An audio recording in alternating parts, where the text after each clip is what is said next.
Hey, we have talked quite a lot about, that there is a lot of CO2 in the air and it's ever rising. You find all this on our facts page, and also like the global temperature is going up and, due to the CO2. And now the big question is, what can be done about this? Can there actually be something done? And, the answer is yes, of course. It's rather simple. There is like two kinds of solutions here. One is like political and the other one is non-political. That we are working more on the second one. But, on the political space, it would be really rather simple to solve the problem, because they are talking over, like, the first climate conference was in Kyoto in 1997. That's almost 28 years ago. And what happened? Not really anything.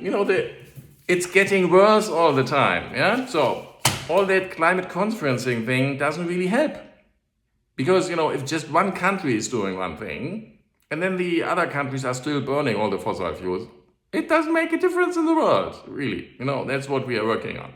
So what can be done? If all the countries would say, we want to decrease the amount of fossil fuels produced, because that's like strategy number one. We have to decrease the amount of fossil fuels which are produced and taken from the earth and then are burned somehow. So we have to reduce this by raising prices or just by decreasing the production. If like the 20 biggest nations who are producing fossil fuels would just agree, hey, we are making quotas now and everybody is like producing less every year for like 20 to 30 years, the world has enough time to change, adapt, and so on, develop new technologies, and everything will be fine.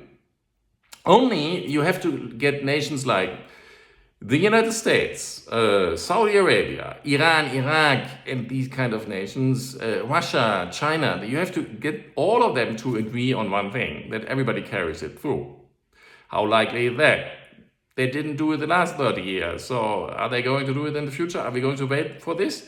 I don't think so. Because our solution there is, we call it the Fossil Fuel Storage Fund. We have an investment fund. We're going to build an investment fund where we buy fossil fuels and keep them in the ground to, increase prices and decrease production.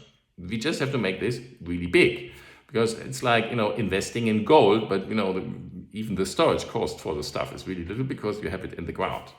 Okay, that's like one thing. We want to change the market, and that's a non-political solution because it can't be done by people.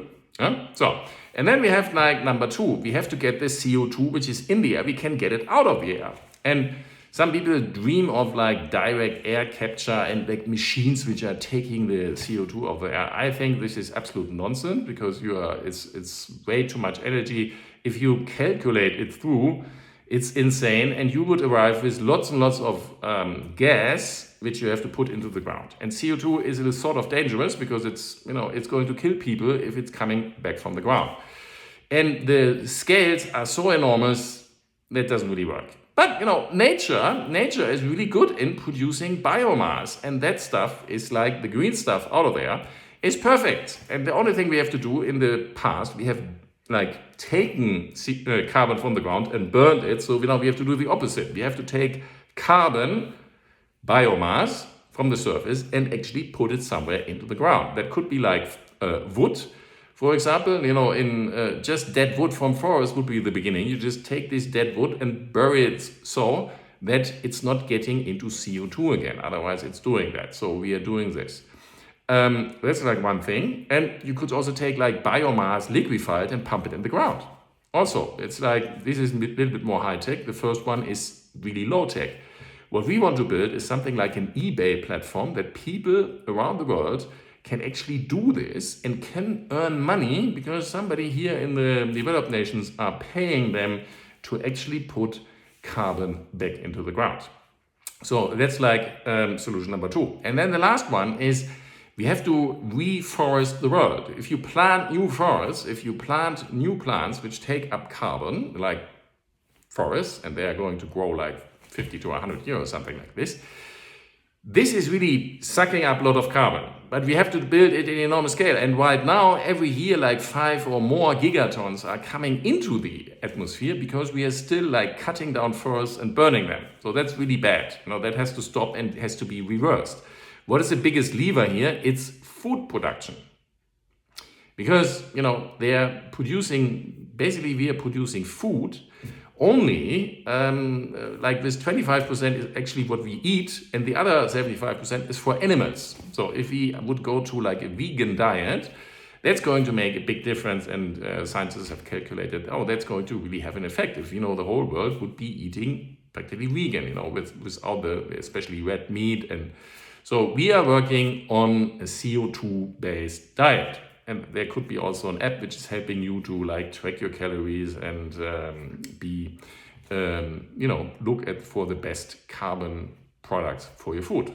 So there is something to do. It's we can really change this. It just has to be done on a really big scale and like thinking globally, not just like I'm going to drive less with a car. I suppose that's going to help, but is it going to make a difference on a global scale?